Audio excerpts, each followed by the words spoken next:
नमस्कार दोस्तों, मेरा नाम स्वरूप सोलंकी। कैसे हैं आप लोग? सब अच्छे हो? उम्मीद करता हूँ सब अच्छे बढ़िया होंगे।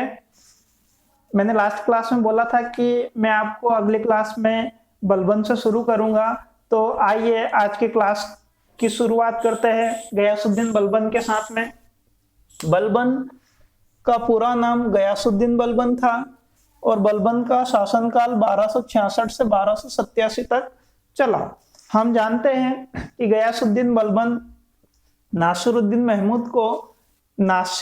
महमूद को धीमी गति का जहर देकर गद्दी पर बैठा था। बलबन था कौन? तो बलबन इल्तुतमिश का गुलाम था। बलबन को इल्तुतमिश ने खरीदा था। इल्तुतमिश का गुलाम था। यह इल्तुतमिश के समय में किस पद पर था? तो यह इल्तुतमिश के समय में दीवान नहीं, इल्तुतमिश के समय में उसका खास दार सेवक नियुक्त किया गया था, सेवक। फिर उसके बाद में रजिया आई। रजिया के समय में ये किस पद पर था? तो रजिया के समय में बलबन आमिर ए शिकार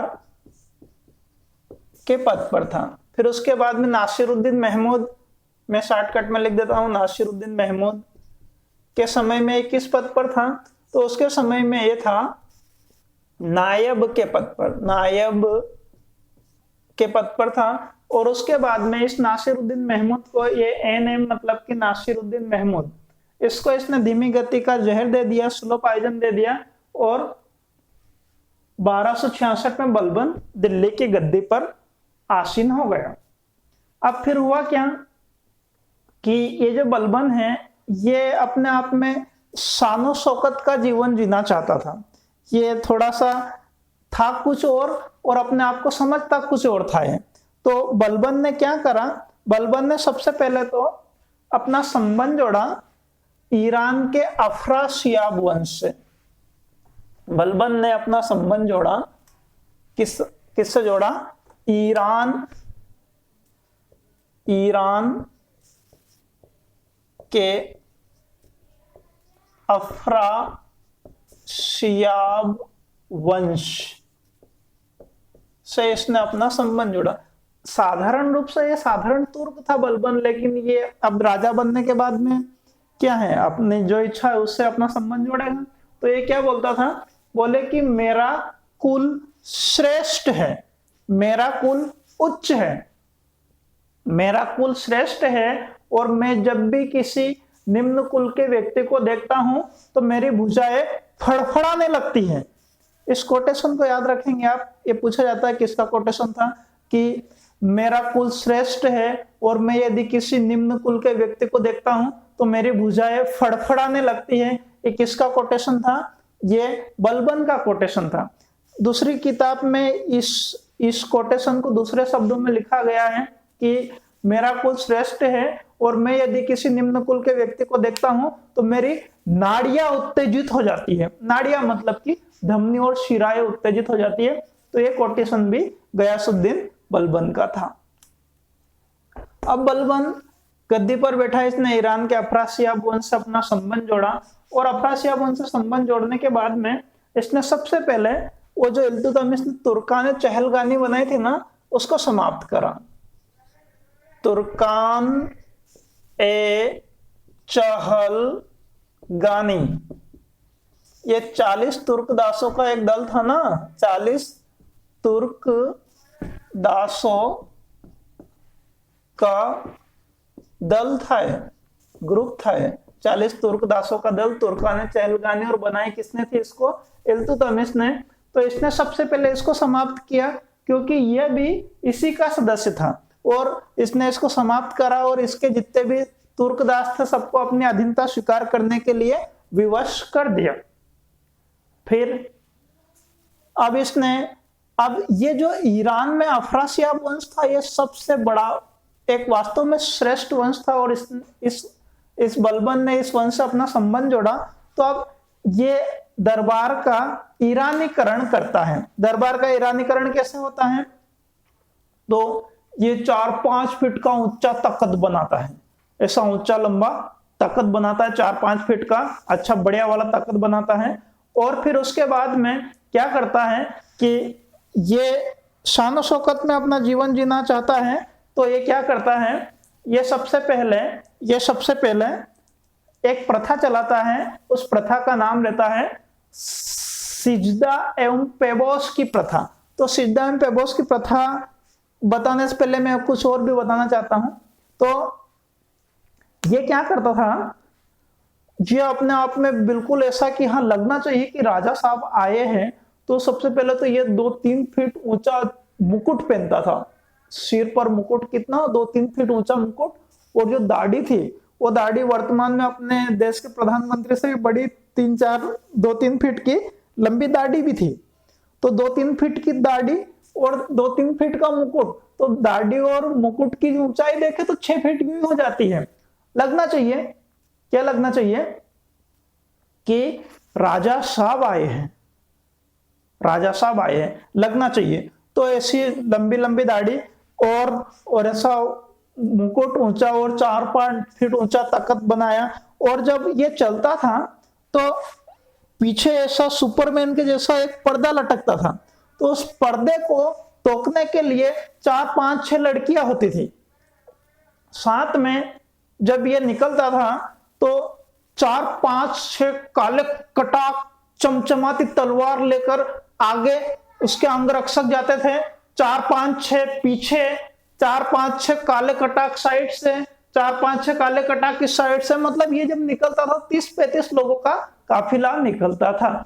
लगना चाहिए कि लोगों को लगना चाहिए कि राजा साहब आए हैं, बलबन आए हैं, ऐसा इसने इस प्रकार से दरबार में भव्यता स्थापित की। इन सारी बातों को एक शब्दों में कहा जाता है कि दरबार में इसने भव्यता स्थापित की। मैं यहां पर लिख देता हूं, दरबार में इसने भव्यता स्थापित की, भव्यता स्थापित की। और अब इसने कुछ एक काम करें, क्या क्या काम करा? नंबर 1, सिजदा एवं पेबोस की प्रथा चलाई, सिजदा एवं पेबोस की प्रथा चलाई। क्या थी ये सिजदा एवं पेबोस की प्रथा? तो जो भी व्यक्ति इससे मिलने आता था तो उसको पहले तो ऐसे झुककर सलाम करना पड़ता था, 90 डिग्री के कोण पर ऐसे झुककर सलाम करना पड़ता था। और फिर उसके बाद में घुटने के बल चलकर राजा साहब के उस तख्त तक, उस मंच तक जाना होता था। जैसे जहां से दरबार शुरू हुए वहां से घुटने के बल चलकर राजा साहब के दरबार में जाना होता है, ये कहलाती थी सिजदा। फिर पेबोस क्या होती है कि राजा साहब के तख्त पर वो घुटने के बल चढ़ जाता था और उसके दाहिने पांव के अंगूठे को चूमता था। और कब तक चूमता था? जब तक कि वो बोल दे हाँ ठीक है हो गया पेबोस। जब तक वो कोई थोड़ा बहुत ऐसे चूम कर हट जाए तो इस पांव से लात देता था, फिर वो नीचे गिरता था, फिर वापस आता था, बोले ठीक से कर पेबोस। तो 90 डिग्री के कोण पर झुकना और घुटने के बल चलना सिजदा, और दाहिने पैर के अंगूठे को चूमना पेबोस कहलाता था। तो इसने सिजदा एवं पेबोस की प्रथा चलाई। साथ ही इसने क्या करा? लौह एवं रक्त की नीति चलाई। लौह एवं रक्त इंपॉर्टेंट है, लौह एवं रक्त की नीति। कभी कभी ऐसा लिखा रहता है कि रक्त एवं लौह की नीति, आगे पीछे शब्द रहते हैं, उसमें आप लोग कंफ्यूज मत होना। तो इसने लौह एवं रक्त की नीति चलाई। क्या थी ये नीति? तो इसने बाहर आक्रमण नहीं करा, लेकिन इसने अपने भारत मतलब अपने देश में, भारत में जहां जहां तक इसका शासन था वहां पर सुदृढ़ता पूर्वक शासन करा। और जो भी व्यक्ति इसके खिलाफ जाता था उनको बदायूं गेट के सामने ऐसा मसीह के जैसा लटका कर उनको किले लगा देते थे और किसी भी व्यक्ति को अपने खिलाफ नहीं होने देता था। तो ये लौह एवं रक्त की नीति चलाई। फिर उसके बाद में इसने क्या करा? इसने एक त्योहार चलाया था, उस त्योहार को आगे औरंगजेब समाप्त कर देता है। त्योहार चलाया था। उस त्योहार का नाम था नवरोज उत्सव। नवरोज उत्सव, ये नवरोज उत्सव इसने चलाया। क्या था ये? 9 दिनों का त्योहार नवरोज उत्सव। तो देखिए इसके काम में सिद्धांत पेबोस की प्रथा चलाई, लोहे में रक्त की नीति चलाई, नवरोज उत्सव चलाया। इसने दिल्ली में लाल महल बनाया, लाल महल बनाया। और इसने एक सैन्य विभाग बनाया जिसको दीवान अर्ज कहा जाता था। दीवान ए अर्ज नामक सैन्य विभाग बनाया, सैन्य विभाग बनाया। फिर क्या हुआ? फिर यह हुआ कि ये व्यक्ति ने शासन करना शुरू करा और बहुत लंबे समय तक शासन करा। हम जानते हैं 1266 से 87 तक शासन करा इसने। फिर उसके बाद में आगे जाकर क्या हुआ कि इसका एक योग्य पुत्र था। उस योग्य पुत्र का नाम था शहजादा। उस योग्य पुत्र का नाम था, शहजादा ही नाम था उसका, शहजादा महमूद नाम था उसका। तो जब शहजादा मोहम्मद, शहजादा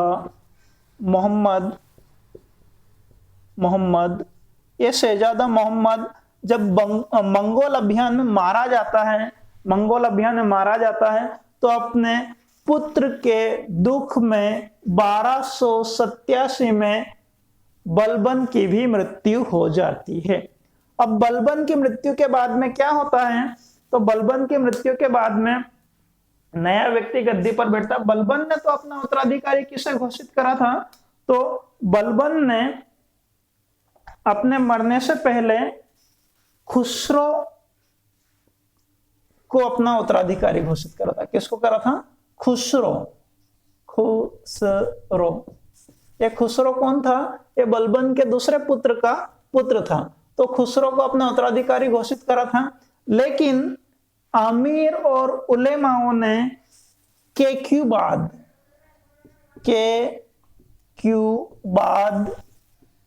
को गद्दी पर बिठा दिया। आमिर और उलेमाओं ने केक्यूबाद को गद्दी पर बिठा दिया। ये राजा बन गया, केक्यूबाद को गद्दी पर बिठा दिया। एक केक्यूबाद सुरा और सुंदरियों में व्यस्त रहता था। एक केक्यूबाद सुरा और सुंदरियों में व्यस्त रहता था। यह अत्यधिक मद्यपान का सेवन करता था, शराब पीता था। परिणाम यह हुआ कि इसको लकवा मार गया, इसको पैरालाइसिस हो गया, लकवा मार गया। तो फिर क्या हुआ? तो एक दिन यह हुआ कि एक केक्यूबाद को लकवा मार गया। तो ये केक्यूबाद यहाँ पर बेचारा ऐसा बैठा हुआ है, एक केक्यूबाद, और इसको क्या हो गया? लकवा मार गया। एक केक्यूबाद दिख रहा है, इसको लकवा मार गया। तो एक दिन यह हुआ कि जलालुद्दीन खिलजी इसने अपने सिपाहियों के सहयोग से, सैनिकों के सहयोग से इस केक्यूबाद को बोरी में पैक किया। ये देखिए केक्यूबाद को बोरी में पैक कर लिया। ऐसा कैसा जिंदा है? केक्यूबाद को बोरी में पैक कर दिया और यमुना नदी में फेंकवा दिया। केक्यूबाद की पिक्चर खत्म। केक्यूबाद के मरने के बाद में 3 वर्षीय बालक केक्यूमर्स गद्दी पर बैठा। शमसुद्दीन केक्यूमर्स, शमसुद्दीन केक्यूमर्स, ये ऐसे नाम क्यों रखे? क्योंकि ये बलबन ने अपना वंश ईरान के अफरासियाब वंश से जोड़ा था, और ईरान के अफरासियाब वंश में ऐसे ही नाम रखे जाते थे। इसलिए बलबन ने अपने बच्चे के बच्चे, अपने पुत्र के पुत्र का नाम इस प्रकार से रखा। तो शमसुद्दीन केक्यूमर्स ये 3 वर्षीय बालक था। ये शमसुद्दीन केक्यूमर्स ये 3 वर्षीय बालक था। ये गद्दी पर बैठा। अब ये गद्दी पर बैठा तो ये क्या समझे कि 3 वर्षीय बालक इतने बड़े ऊंचे तख्त पर बैठेगा, तो क्या जाने कि मैं यहाँ क्यों बैठा हूं, क्यों नहीं बैठा हूं। इस 3 वर्षीय बालक का भी जलालुद्दीन खिलजी ने सिर कटवा दिया। ये देखिए, ये सिर काट दिया। ये 3 वर्षीय बालक का, शमसुद्दीन केक्यूमर्स का, सिर काट दिया और गुलाम वंश समाप्त।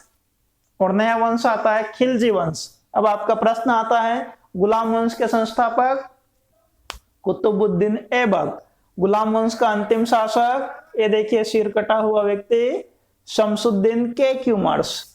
अब मैं आपको अभी तक जितने भी गुलाम वंश में राजा आए उन राजा के नाम ट्रिक के माध्यम से याद करवा देता हूं। इसका एक स्क्रीनशॉट लीजिए फटाफट, फिर उसके बाद में मैं आपको ट्रिक बताता हूं।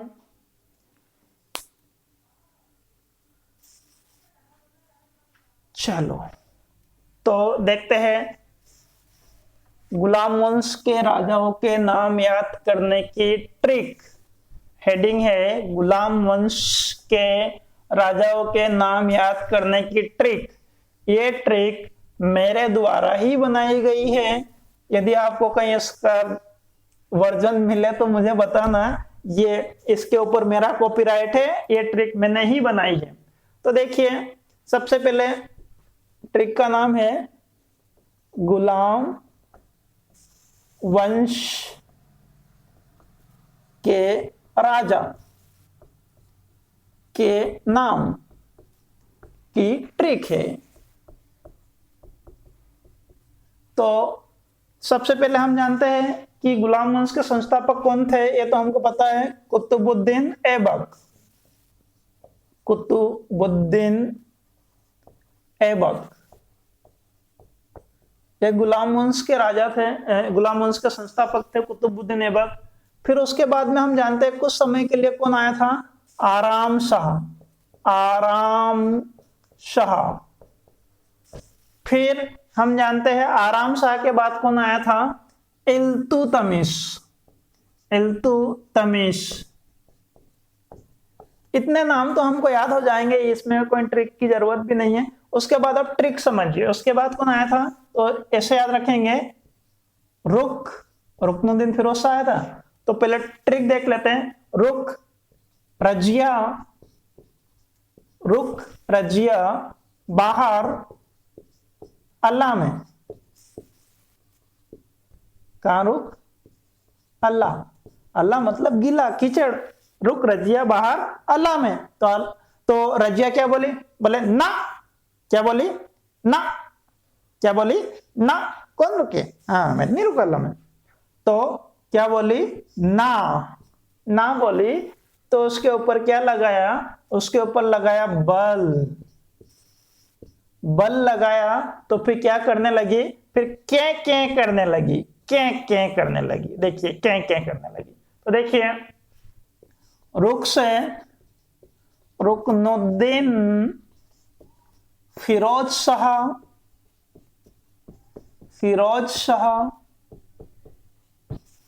रजिया से रजिया सुल्तान। बहार से बहराम शाह। अला से अलाउद्दीन महमूद शाह। अलाउद्दीन महसूद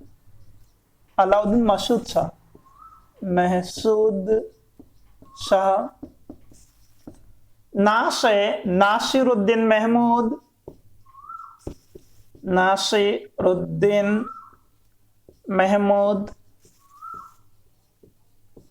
बल से बलबन। के से केक्यूबाद। और इस के से केक्यूमर्स।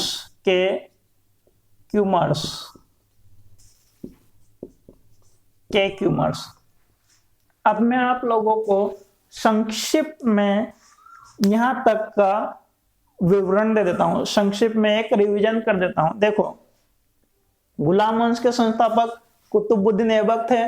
कुतुबुद्दीन ऐबक को लाख बख्श कहा जाता था क्योंकि ये लाखों का दान करता था। इसको लाहौर के लोगों ने लाख बख्श नाम दिया था। कुतुबुद्दीन ऐबक को अपनी उदारता के कारण दूसरा हातिम ताई भी कहते थे।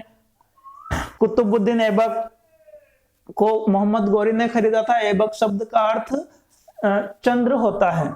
साथ ही कुतुबुद्दीन ऐबक ने कुछ एक कार्य भी किए थे। क्या कार्य किए थे, तो इसने अपने गुरु कुतुबुद्दीन बख्तियार काकी की याद में कुतुब मीनार का निर्माण करवाया था। इसने जैन और विष्णु मंदिर को तुड़वाकर भारत की प्रथम मस्जिद कुव्वतुल इस्लाम मस्जिद बनाई थी।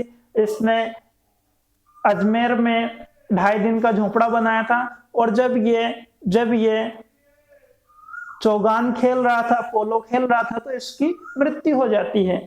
और इसने कुरान को 8 साल की आयु में कंठस्थ कर लिया था, इसलिए इसको कुरान खवाबी कहा जाता है। कुतुबुद्दीन ऐबक कंप्लीट। कुतुबुद्दीन ऐबक के बाद में आराम शाह आता है।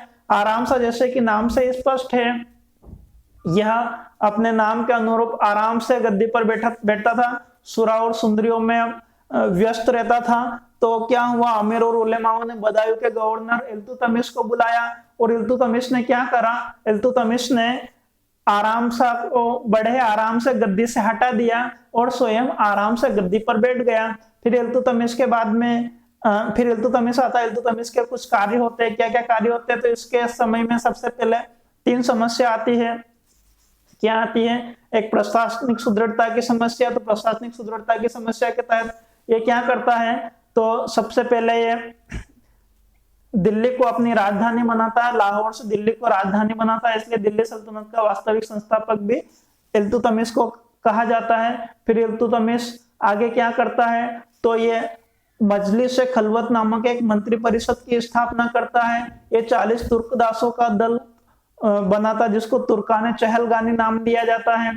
फिर उसके बाद में न्याय की जंजीर भी लगाता है, और ये इस प्रकार से प्रशासनिक सुदृढ़ता का काम करता है। इसके सामने याल्दोज और कुबाचा की भी समस्या आती है, तो याल्दोज और कुबाचा की समस्या को भी ये समाप्त कर देता है।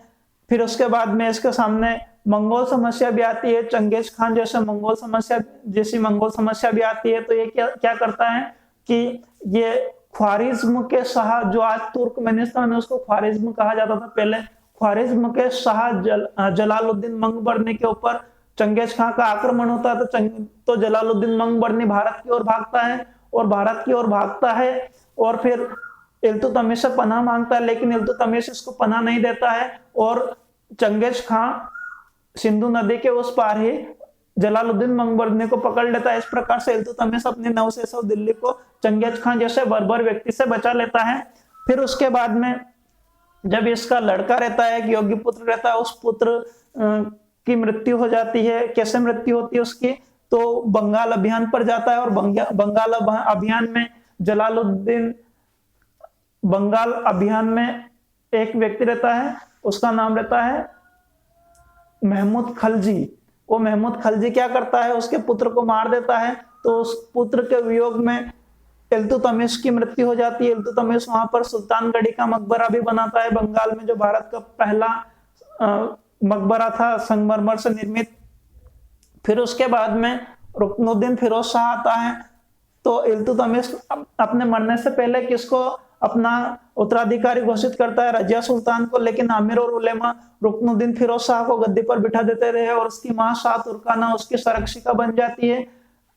और कुछ समय बाद में शाह तुर्काना और रुकनुद्दीन फिरोज शाह रजिया सुल्तान को रास्ते से हटाने का प्लान बनाते हैं, लेकिन इस बात की जानकारी रजिया सुल्तान को चल जाती है। रजिया सुल्तान जनता का समर्थन लेती है, जुम्मे के दिन लाल कपड़े पहन कर जाती है और जनता से समर्थन मांगती है, और रुकनुद्दीन फिरोज शाह और मां शाह तुर्काना को जेल में बंद कर देती है, और उनको जेल में बंद करने के बाद में उनकी हत्या कर देती है। और इस प्रकार से भारत की प्रथम महिला शासिका रजिया सुल्तान गद्दी पर बैठती है। रजिया सुल्तान गद्दी पर बैठती है तो वह ईमानदारी का शासन करती है। पहले तो पर्दे के पीछे शासन करती है, फिर बुर्खा लगाकर शासन करती है, फिर पुरुषों के समान कपड़े पहनकर शासन करती है, लेकिन उसका शासन ईमानदारी पर आधारित था। इस कारण से बदायूं और अन्य जगह के जो गवर्नर थे वो उसके खिलाफ हो जाते हैं। तो पहले तो वो उनका विद्रोह कर देती है, फिर बाद में जब दूसरा आक्रमण होता है अल्तुनिया का, तो अल्तुनिया याकूब को मार देता है और अल्तुनिया रजिया को जेल में बंद कर देता है, और बाद में अल्तुनिया और रजिया दोनों शादी कर लेते हैं और इकट्ठा होकर दिल्ली की ओर आगे बढ़ते हैं। लेकिन अल्तुनिया और रजिया दोनों को उसका भाई बहराम शाह का जो डाकू थे वो उन दोनों को मार डालते हैं। इस प्रकार से रजिया की पिक्चर भी समाप्त हो जाती है। रजिया के बाद बहराम शाह आता है। बहराम शाह का काम क्या होता है, तो ये ये एक पद इजाद करता है जिस पद का नाम था नायब का पद। नायब का पद इजाद करता। नायब के पद पर सबसे पहले कौन बैठता है? तो नायब के पद पर सबसे पहले एदगिन बैठता है। एदगिन आसीन होता है। एदगिन के बैठने के बाद में फिर उसके बाद में वो जो मुखनुद्दीन रहता है वो बहराम शाह की हत्या कर देता है। बहराम शाह की हत्या करने के बाद में नया व्यक्ति गद्दी पर बैठता है, अलाउद्दीन महसूद शाह। अलाउद्दीन महसूद शाह के समय मंगू नामक मंगोल का आक्रमण होता है, तो एदगिन भाग जाता है, तो उस मंगोल के आक्रमण का दमन करता है बलबन। बलबन नायब बन जाता है और बलबन नायब बनने के बाद में अलाउद्दीन महसूद शाह को गद्दी से हटा देता है और नासिरुद्दीन महमूद को गद्दी पर बिठा देता है। नासिरुद्दीन महमूद के साथ में बलबन अपनी लड़की का विवाह कर देता है और नासिरुद्दीन महमूद इसको उलुग खां की उपाधि देता है। फिर उसके बाद में हलाकू का आक्रमण होता है। हलाकू का आक्रमण होता है तो फिर बलबन हलाकू के आक्रमण से पहले जो रेहान रहता है वो इस नासिरुद्दीन महमूद के कान भरना शुरू कर देता है, तो बलबन को वो नायब के पद से हटा देता है, बदायूं का गवर्नर बना देता है।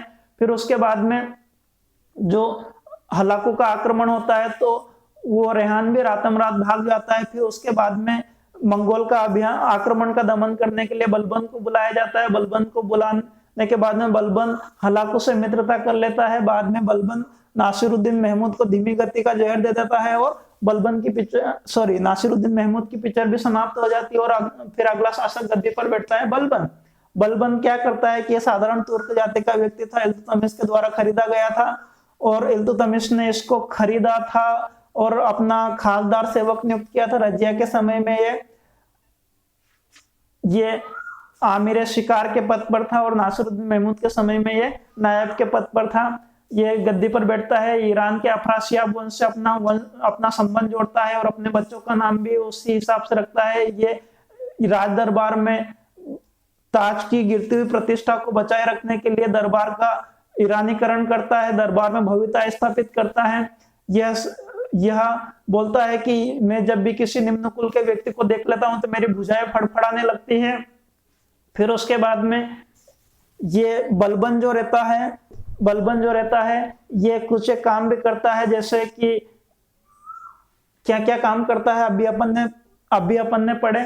तो ये सिजदा एवं पेबोस की प्रथा चलाता है, ये लोह एवं रक्त की नीति चलाता है, ये तुर्काने चहलगानी को समाप्त कर देता है और ये जनता के मन में अपना विश्वास जगाने के लिए जिल्ले इलाही की उपाधि धारण करता है। जिल्ले इलाही का अर्थ होता है ईश्वर का प्रतिनिधि।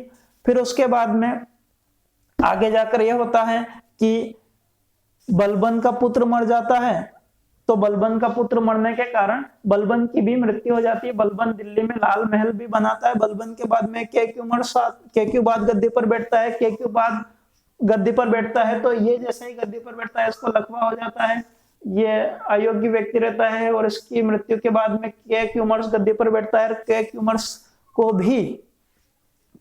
को भी जलालुद्दीन खिलजी हत्या करवा देता है और अब दिल्ली की गद्दी पर आता है खिलजी वंश। तो दोस्तों नेक्स्ट क्लास में हम पढ़ेंगे खिलजी वंश। इसी में अपना अलाउद्दीन खिलजी भी आ जाएगा, पद्मावती भी आ जाएगी, राणा रतन सिंह भी आ जाएगा। तो नेक्स्ट क्लास में अपन उसके बारे में जानकारी लेंगे। वीडियो अच्छा लगा हो तो लाइक करें, शेयर करें, सब्सक्राइब करें। धन्यवाद।